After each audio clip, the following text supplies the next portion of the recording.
I went out with Fiona to try her new arrows today on New Year's Eve. Last year she was shooting arrows with 30 inches of length. They were acceptable, but occasionally the tail end felt very unstable. Cut down to 26 inches this year, also 500 grains, and what a tremendous difference, I must say. The flight path is super quick and straight compared to last year's arrows. All I can say is consult the arrow charts when buying new arrows. It definitely matters.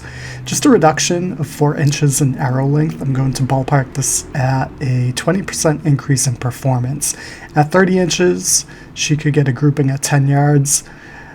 Pretty decent grouping. Last year, she'd see some pretty big drop at 20 yards, but still, she was able to hit a paper plate size grouping. 30 yards last year was completely out of the question.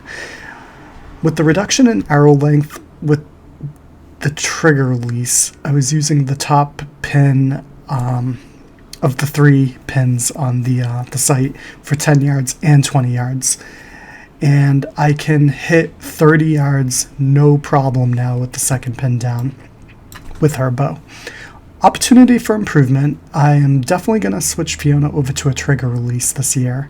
She's pushed back on using one in the past as she likes using her fingers.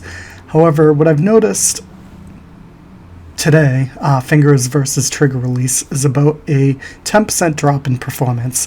With fingers, I lose an entire pin worth of performance at 10 yards. So basically I was shooting using the top pin with the trigger release and the arrow was hitting high.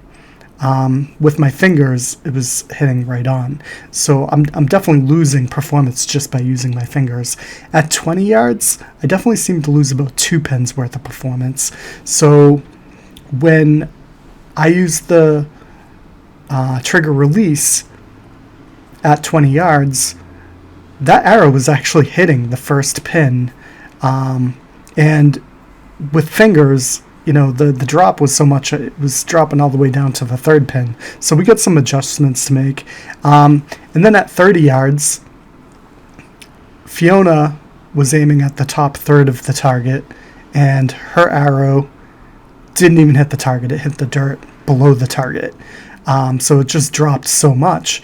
And then I immediately took a shot, but I used my trigger release and I aimed the second pin right at the middle, and it hit right on. So basically that's going to be the the opportunity for improvement this year with Fiona's shooting. So I did order her a trigger release. She's hesitant to try it because she just likes her fingers, but I think the next time we go out, we're just going to get her comfortable with that and see how that goes. I think she's going to be a lot happier once that, she gets comfortable with that.